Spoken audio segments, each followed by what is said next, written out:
বিবেকানন্দ ক্লাবের পক্ষ থেকে সকল নগরবাসীকে জানাই শুভ দীপাবলির আন্তরিক প্রীতি ও শুভেচ্ছা। বিবেকানন্দ ক্লাবের পক্ষ থেকে এক টর্নামেন্ট ব্যবস্থা করা হয়েছে যার মূল্য মাত্র 500 টাকা, যেখানে first prize Maruti Baleno, second prize Maruti কেটে, থার্ড প্রাইজ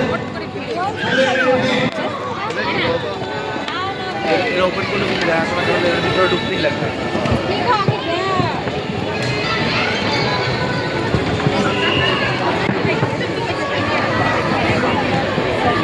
Chelsea.